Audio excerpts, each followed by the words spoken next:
Oke, untuk menjawab soal ini, bisa gunakan rumus yang ini, bisa ya. Oke, materi berikutnya adalah barisan dan deret geometri. Yang pertama adalah barisan geometri. Nah, sebelumnya kan kita sudah pelajari tentang barisan aritmatika. Sekarang yang kita pelajari adalah barisan geometri. Apa perbedaan antara barisan aritmatika dan barisan geometri? Coba kita lihat contohnya. Untuk barisan aritmatika, kalau kita punya seperti ini ya, 2,7,12 dan seterusnya. Nah, sedangkan barisan geometri 2,4,8 dan seterusnya.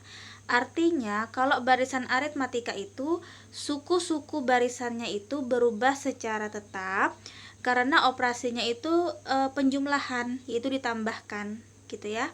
Sedangkan kalau barisan geometri ini setiap suku barisannya itu berubah secara tetap itu karena ada operasi perkalian, yaitu di sini dikali 2 ya. Jadi itu bedanya. Oke, kalau untuk konsep dasar dari barisan geometri itu sendiri merupakan suatu barisan bilangan yang setiap suku berikutnya dengan mengalikan atau biasanya dilambangkan dengan R, yaitu rasio. Ini ada beberapa rumus yang harus kalian ketahui. Sama ya, ada rumus suku ke N, kemudian ada rumus suku tengah, dan juga ada rumus sisipan. Cuman bedanya di sini antara aritmatika dan geometri. Kita langsung ke contoh soal. Untuk soal yang pertama, tentukan suku pertama, rasio, rumus suku ke N, dan suku ke-8 dari barisan 128,32,8, dan seterusnya. Kita jawab satu persatu. Untuk yang pertama, suku pertama itu adalah yang ini ya, 128. Oke, ketemu. Kemudian untuk rasionya kita pakai rumus yang ini. Bedanya ya, kalau misalkan di aritmatika itu ada beda. Ingat ya, ada beda atau selisih, itu biasanya aritmatika. Sedangkan kalau di geometri itu ada rasio atau R ya. Nah, untuk rumus rasio sendiri, UN dibagi UN dikurang 1. Oke. Ini terserah ya. Mau misalkan N-nya ini kita ganti angka 2 juga boleh. Mau angka 3 juga boleh ya. Nah, kalau misalkan di sini saya pakai U2 nih ya. Berarti N-nya ini kita ganti 2 juga nih di sini. Dikurang 1 ya. Jadi 2 kan dikurang 1 itu adalah 1 ya. Jadi U2 dibagi U1. Masukkan angkanya. U2-nya tadi berapa tuh? 32 ya. Kemudian U1-nya adalah 128. Coba karena di sini lebih besar ya. Jadi kita bagi dengan angka 4 sama-sama. Penyebut dan pembilangnya kita bagi dengan angka 4. 32 dibagi 4 itu kan 8. Kemudian 128 itu kita bagi 4 adalah 32 ya. Oke, ini udah bentuk yang paling sederhana ya. Jadi rasionya adalah 1/4. Ya, berikutnya rumus suku ke N. Kita pakai rumus dari geometri ya, barisan geometri, yaitu UN sama dengan AR pangkat N dikurang 1. Oke ya. Suku pertamanya adalah 128 dikali R-nya tadi kita dapat 1 dibagi 4 ya. Jadi 1/4. Kemudian pangkat N dikurang 1. Ini masuk ke materi eksponen. Untuk menyederhanakan ini, kita bisa gunakan sifat-sifat eksponen ya. Jadi kita sederhanakan dengan cara 128 ini kita buat pangkat, kemudian 4 juga kita bisa buat pangkat ya. Coba di sini saya pakai 2. 2 kita pangkatkan 7, itu kan hasilnya adalah 128. Karena di sini pangkat 2, jadi ini juga bisa kita pangkatkan 2 supaya sama nih. Nanti mudah kita menyederhanakannya. Jadi 2 pangkat 2 kan 4 ya. Ini tetap N dikurang 1. Oke, masih dengan sifat-sifat eksponen. Bentuk sederhananya ini 2 pangkat 7 itu tetap. 1/2 pangkat 2 itu bentuk sederhananya adalah 2 pangkat negatif 2, dipangkatkan lagi, N dikurang 1. Oke ya. Kemudian 2 pangkat 7 juga tetap. Negatif 2 ini kita kali. Negatif 2 dikali N itu hasilnya adalah negatif 2N. Kemudian negatif 2 dikali negatif 1 itu hasilnya adalah positif 2. Ya, ini masih dalam bentuk pangkat. Coba kita keluarkan. 2 pangkat 7 dikali 2 pangkat negatif 2N ditambah 2. Karena di sini basisnya sama, ingat dalam sifat eksponen, kalau basisnya sama dan dalam bentuk perkalian, maka pangkatnya ini bisa kita tambah ya. Yang sama-sama konstanta kita gabungkan, 2 pangkat 7 ditambah 2 ya. Kemudian dikurang 2N. Jadi hasilnya 7 ditambah 2 kan 9. 2 pangkat 9 dikurang 2N. Ini nggak bisa kita sederhanakan lagi karena udah beda suku. Karena 9-nya ini konstanta dan 2 ini punya variabel yaitu N ya. Jadi udah rumus suku ke N-nya udah sampai sini.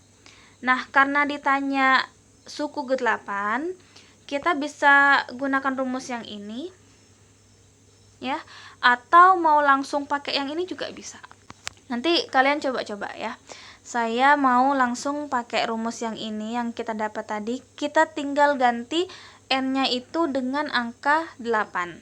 Jadi UN sama dengan 2 pangkat 9 dikurang 2N. N-nya kita ganti dengan angka 8.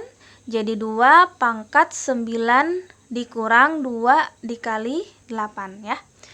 Kemudian sama dengan 2 pangkat 9 dikurang, ini kita sederhanakan dulu yang perkalian, 2 dikali 8 itu adalah 16. Kemudian kita sederhanakan lagi, 9 dikurang 16 itu kan hasilnya adalah negatif 7 ya. Ini bisa kita balik dengan menggunakan sifat eksponen yaitu 1 per 2 pangkat 7. Jadi sama dengan 1 per 2 pangkat 7 kan 128. Oke, bisa ya. Lanjut soal kedua. Suku tengah suatu barisan geometri adalah 1 per 9. Dan suku pertamanya adalah 729. Jika suku ketiga adalah 9, tentukan suku terakhir dan rasio barisan tersebut. Oke, ini kita diminta untuk mencari suku terakhir atau UN-nya, tapi di sini tidak ada barisan geometrinya, hanya diketahui suku tengah, ya. Jadi kita bisa gunakan rumus suku tengah untuk menyelesaikan soal ini. Di mana rumus suku tengah pada barisan geometri itu adalah UT sama dengan akar dari A dikali UN. Kita masukkan angkanya. UT-nya adalah 1 per 9. Sama dengan akar dari suku pertamanya itu adalah 729 dikali UN ya. Karena UN yang ditanya jadi UN-nya di sini tetap. Oke, kita sederhanakan. Kalau akar pindahkan menjadi pangkat ya. Jadi di sini bentuk sederhananya 1 per 9 pangkat 2 sama dengan 729 dikali UN. Kita sederhanakan 1 pangkat 2, 1 dikali 1 kan 1 tetap. Kemudian 9 pangkat 2 itu hasilnya adalah 81. Sama dengan 729 dikali UN. Ini kita pindah, hasilnya adalah 1 per 729 dikali 81. Oke, tinggal kalian kali, hasilnya adalah 1 per 59.049. Oke, itu nilai UN-nya, kemudian kita cari rasionya. Dengan menggunakan rumus rasio, kita coba apakah bisa kita gunakan rumus rasio di mana UN dibagi UN dikurang 1. Nah, ternyata ini tidak bisa kita gunakan karena di dalam soal itu tidak ada barisan geometrinya. Jadi tidak diketahui U2-nya berapa, U3-nya berapa, U4-nya berapa. Jadi untuk mencari rasio, Caranya bisa kita gunakan rumus suku ke N, karena kan di dalam soal itu diketahui U3 ya. Jadi tinggal dimasukkan. Jadi UN sama dengan AR pangkat N dikurang 1. N-nya ini kita ganti dengan angka 3. Karena di dalam soal itu kan diketahui U3. Jadi tinggal kita masukkan.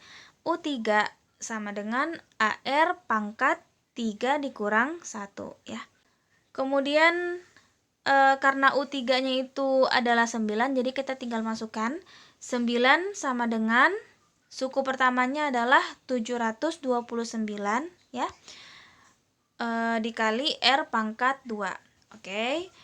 729 itu kita pindah ruas, jadi 9 per 729 sama dengan R pangkat 2. Biar dalam bentuk sederhana, ini kita bisa pangkatkan ya, supaya tidak terlalu besar angkanya. Jadi kita gunakan angka 3 untuk membuat 9 ini menjadi eksponen, dan 729 ini juga bisa kita gunakan angka 3 untuk membuat menjadi eksponen atau bilangan pangkat. Jadi 3 dipangkatkan 2 itu kan hasilnya adalah 9, dan 3 pangkat 6 itu kan hasilnya adalah 729. Nah, dalam sifat eksponen, kalau basisnya sama, jadi bisa kita kurang, karena di sini dalam bentuk pembagian ya. Jadi 3 pangkat 2 dikurang 6. Hasilnya adalah 3 pangkat negatif 4. Oke, sama dengan jadi R pangkat 2 1 per 3 pangkat 4 ya. 3-nya ini kita selesaikan, jadi 1 per 3 pangkat 4 itu adalah 81 ya. Jadi sama dengan R pangkat 2 1 per 81. Nah, karena di sini ada pangkat itu kalau kita pindah menjadi akar. Jadi R sama dengan akar 1 per 81. Nah, ini kita bisa akarkan satu-satu. Akar 1 berapa, kemudian akar 81 berapa gitu ya. Di sini hasilnya adalah 1 per 9. Oke? Lanjut soal yang ketiga. Antara bilangan 2 dan 1250 disisipkan 3 bilangan sehingga membentuk barisan geometri. Tentukan rasio dari barisan geometri tersebut ya. Karena di sini yang diketahui ada sisipan, kemudian ada 2. 2 ini sebagai suku pertama atau P, kemudian 1250 ini sebagai suku terakhir atau Q. Kita bisa gunakan rumus ini ya. R sama dengan akar dari S ditambah 1, di mana Q dibagi P sama dengan ya, S-nya di sini adalah 3, kemudian ditambah 1 ya. Q-nya di sini adalah 1250. P-nya di sini adalah 2. Tinggal kita sederhanakan, 3 ditambah 1 kan 4 ya. Kemudian 1250 dibagi 2 itu hasilnya adalah 625. Oke, sekarang kita cari angka berapa kalau kita pangkatkan 4 itu hasilnya adalah 625. Nah, jadi di sini angka 5 ya. Karena 5 kalau kita pangkatkan dengan angka 4, 5 pangkat 4 itu hasilnya adalah 625 ya. Jadi jawabannya di sini adalah 5. Oke, bisa ya.